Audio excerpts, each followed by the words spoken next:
This is not a complicated issue to me, the Andrew Tate issue. And I'm aware that it's supposedly tearing conservatism apart, but I don't care. Because some things transcend politics, like truth and morality. So I want to speak into this. I've not met Andrew Tate. I wouldn't like to meet him. I would interview him in 5 seconds. But it might not be the interview that he'd want to have, because my questions might be different from the questions other people have had. I saw Candace Owens interviewed him the other day, and she's smart to do it. He's a big name. But it's a very, very simple issue. Some things seem really complex on the front of it. Other times it's super, super simple.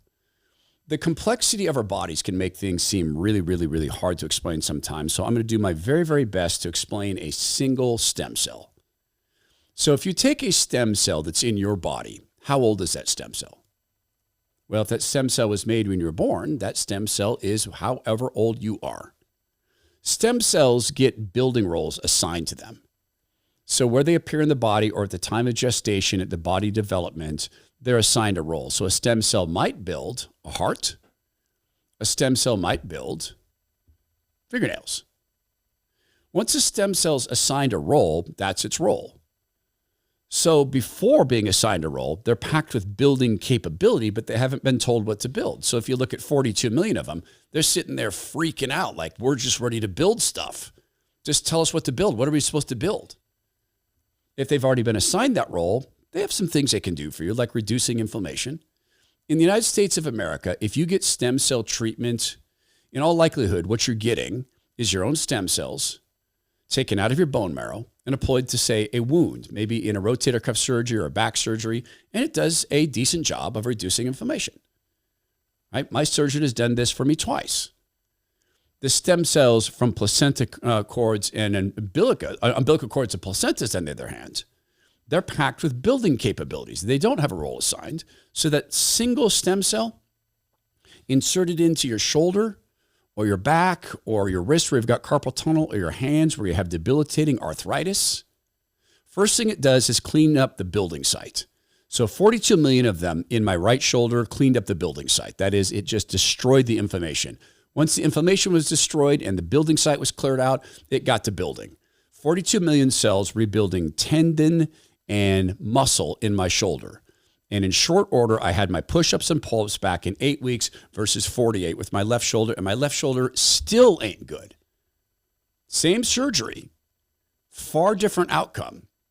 So I'm actually going to go get stem cells in my left shoulder this now almost 3 years after that initial surgery to finally get the full healing I should have gotten. It's a simple thing, but it's illegal in America. So go to Renew. Renew.healthcare in the safest place in Mexico called Puerto Vallarta. It's RENUE.healthcare. Please do tell them you're part of the Todd Herman Show family. Simple decision, give into surgery or go get well. Renew.healthcare, RENUE.healthcare. Pierce Morgan was talking to Alina Habba. She's one of the counselors to President Trump. She was one of his lawyers. She actually did a great job for him. She's a smart spokeswoman. And they talked about Andrew Tate. Let's watch. Hey. Hello, Alina. Hi. Hello. Nice to meet you. I'm a big fan. Well, nice Big to meet fan. you. I'm a fan. You're the one saving Trump. You're doing more important work than me. America, not just Trump. And I agree with everything you just said. And I think that your anger is the same that President Trump has for our country. And the time is now for us to stop being wimps. I think saying there is not actually true about Andrew Tate. He is not of the same ilk as President Trump. Find me the person and I'll find you the crime. That is true of President Trump. That is not particularly true of Andrew Tate. What's your response to what Ben Shapiro said there? I appreciate all walks of life. I do not condone trafficking or some of the comments that Andrew Tate has made. Listen, he is a social media presence. There are a lot of people that watch them. There are a lot of comments that aren't controversial. So to go to Ben Shapiro's comment, I don't think it's conflating. I think you can parse things out. If you look at the claims, some of them that they've made against President Trump, which were completely nonsense. And I don't know about the Tate brothers cases. That's not my concern. That does not mean they're true. That also does not mean they're not true. You don't know. But in my case, I have sat through this where I know enough to know you do not post judgment on somebody until they have had a fair trial. You do not do that.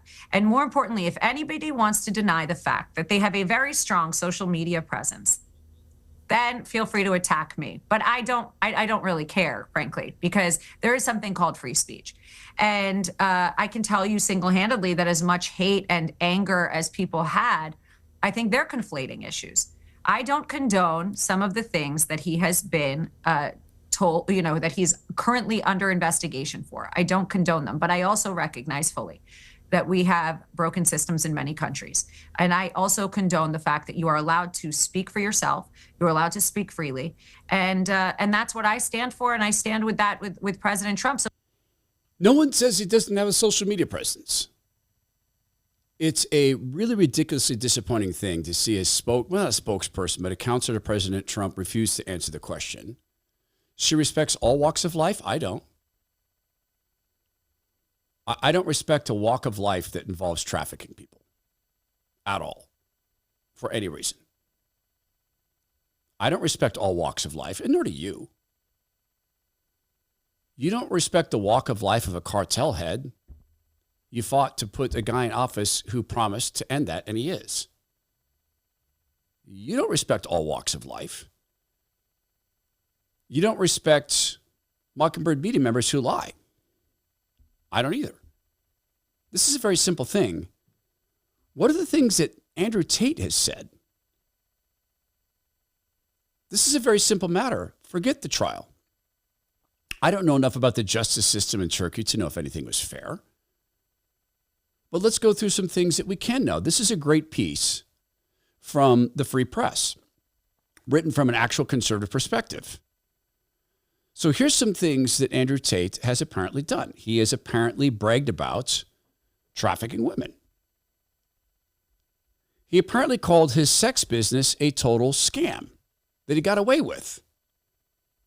He apparently described how he used the lover boy method to get women into a point, psychologically conned, where they were willing to become prostitutes on camera, and he took a rake on that. He apparently bragged about beating women up and about using violence to get what he wants against women. And I think the evidence is against girls. In the Free Press piece, which I think is very fairly written, they write this.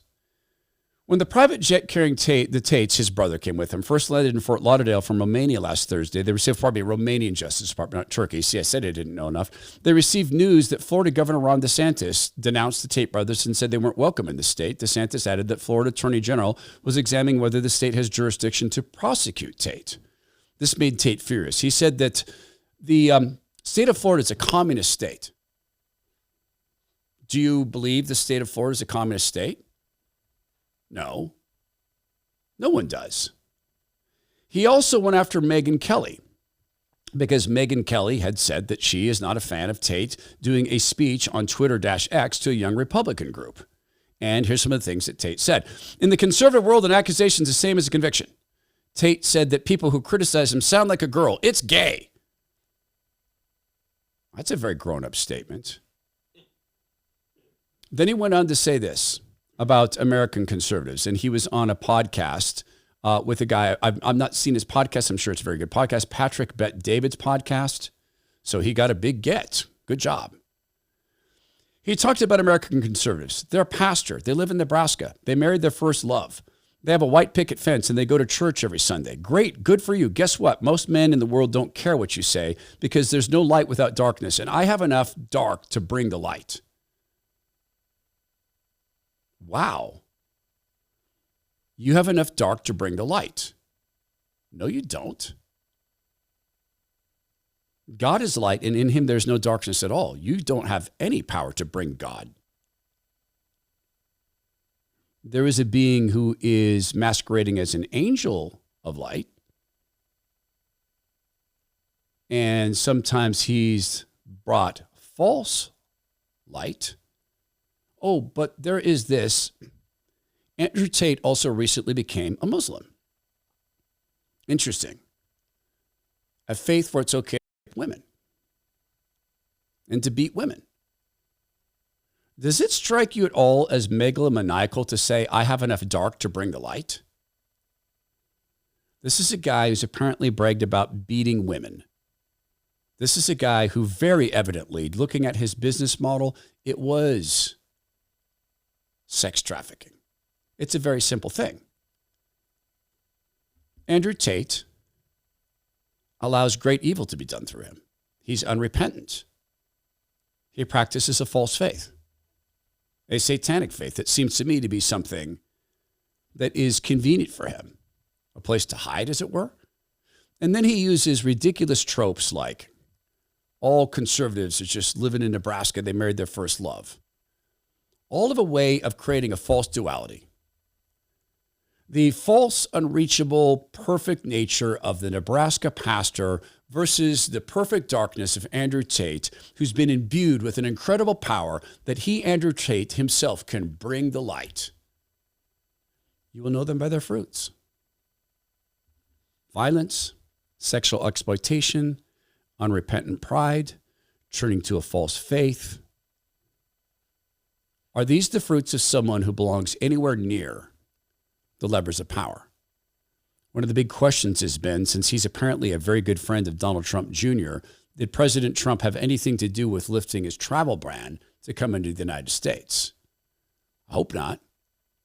I said earlier I'd have Tate on in 5 seconds, and I would, and I'd start with, who are you to beat women?